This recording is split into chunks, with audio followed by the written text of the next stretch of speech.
Assalamualaikum warahmatullahi wabarakatuh. Perkenalkan, nama saya Nabila Putri. Saya mahasiswa PPG Perajabatan UMS tahun 2022 gelombang 1, akan mempresentasikan, menjelaskan apa konsep teori belajar, teori perkembangan sosial, pembelajaran berdiferensiasi, dan konsep asesmen dan pengukuran yang akan diterapkan dalam pembelajaran.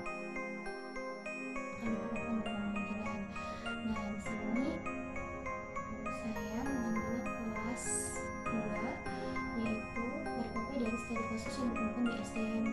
Mitra PPL saya. Nah, studi kasus yang ditemukan terdapat beberapa peserta didik yang belum dapat memahami penjelasan dari materi yang diajarkan oleh guru karena gaya belajar dan media yang digunakan hanya terfokus pada satu media saja. Perlu adanya pengelompokan berdasarkan minat belajar peserta didik, memungkinkan hasil belajar akan mencapai yang lebih baik. Kemudian, rencana pelaksanaan pembelajaran atau RPP ini terdapat dari SD, tempat di mana saya praktek PPL 1 dengan mapel bahasa Indonesia dan PPKN, kemudian kelas 2 semester genap. Nah, dan materi pokoknya itu teks puisi dan sila kedua Pancasila.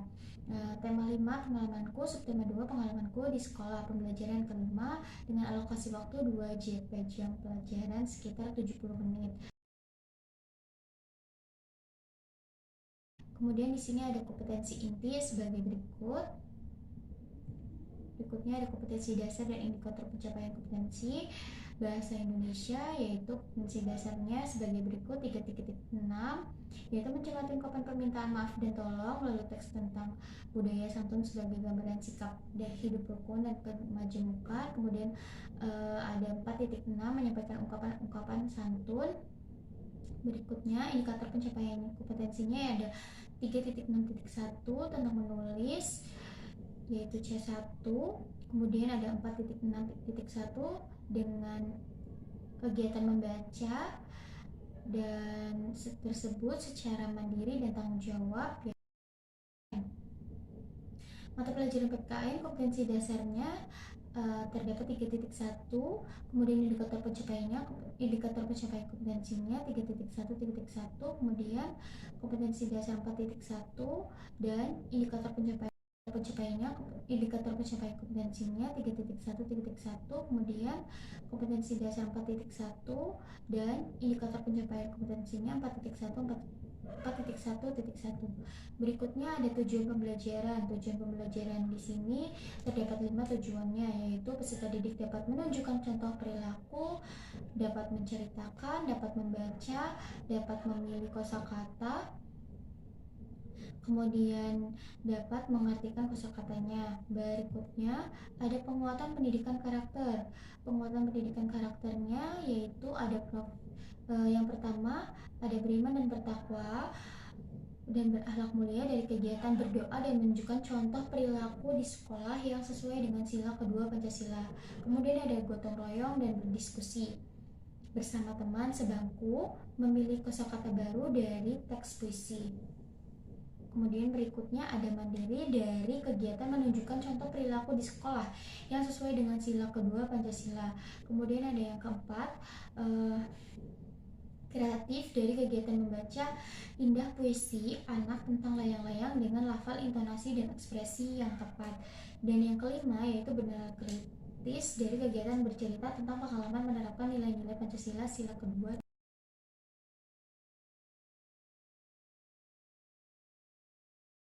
dan TPACK.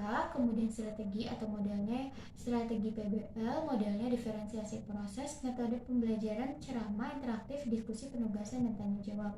Berikutnya ada media yang digunakan adalah PowerPoint tentang sikap dan perilaku menjalankan sila kedua Pancasila, video berupa video dan lirik lagu layang-layang. Bahan dan alatnya ada LCD, laptop, speaker dan layar proyektor. Sumber belajarnya yaitu yang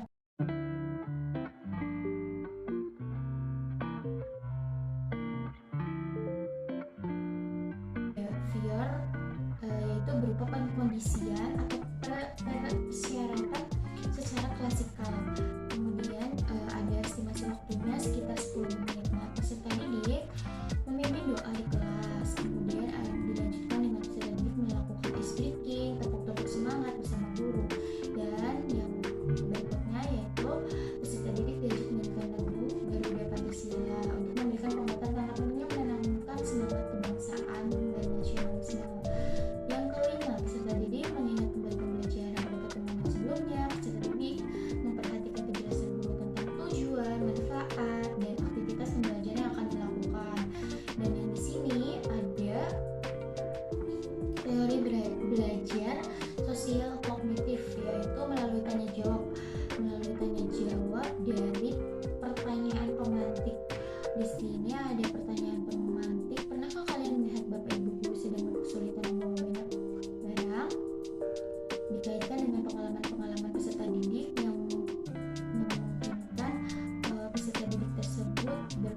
inti pembelajaran, yaitu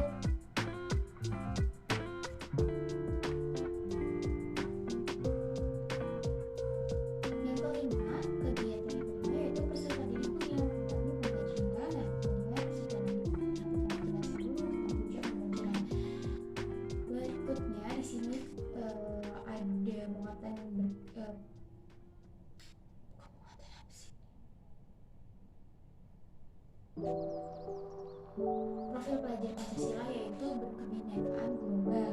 Nah, teori yang termasuk ke dalam peserta didik diberikan pertanyaan tematik oleh guru yaitu adalah teori sosial kognitif, di mana pertanyaan-pertanyaan ini mengandung pertanyaan yang merupakan bagian dari pengalaman peserta didik. Dan pernahkah kalian lihat Bapak Ibu kalian sedang kesulitan membawa banyak barang? Yang kedua, hal apakah yang sebaiknya kalian lakukan dan berpikir kritis? Nah, teorinya itu termasuk ke dalam teori sosial kognitif melalui tanggung jawab. Berikutnya kita beralih ke kegiatan inti, yaitu terdapat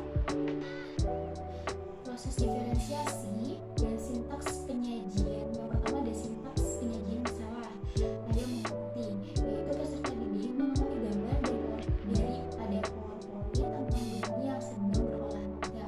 Dan kemudian termasuk ke dalam belajar, itu termasuk ke dalam diferensiasi, yaitu gaya belajar. Diferensiasi proses gaya belajar visual atau spasial, karena mereka mengerti melihat sebuah gambar. Dan termasuk ke dalam TPACK yaitu PowerPoint. Berikutnya peserta didik diberi bertanya jawab tentang gambar yang diambilnya, bertanya dengan teman sebangkunya, dan bisa bertanggung jawab dengan guru. Termasuk ke dalam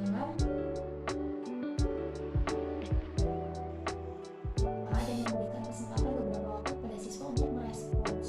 Nah, di sini guru memberikan waktu terlebih dahulu, kemudian peserta didik sudah paham atau belum. Kalau misalkan peserta didik sudah paham, guru bertanya kembali apakah betul peserta didik itu benar-benar paham atau tidak. Jadi tidak hanya berarti apakah sudah paham, kemudian biasanya peserta didik itu menjawabnya dengan jawaban sudah, karena malu, karena mungkin juga teman-temannya tidak ada yang bertanya juga, seperti itu. Dan profil pelajar Pancasilanya benar kritis juga bentuknya, dan termasuk ke berikutnya ada sintaks yang kelima, yaitu evaluasi pemecahan masalah, di mana peserta didik sudah diberikan LKPD, sudah mulai diberikan soal-soal untuk penilaian formatifnya, dan termasuk ke dalam gaya belajar kinestetik, di mana kinestetik di sini yaitu peserta didik mencoba mengerjakan sesuatu dengan apa yang mereka lakukan, seperti itu. Kemudian termasuk ke dalam teori kognitif sosial, yaitu memberikan peserta didik kesempatan bertanya.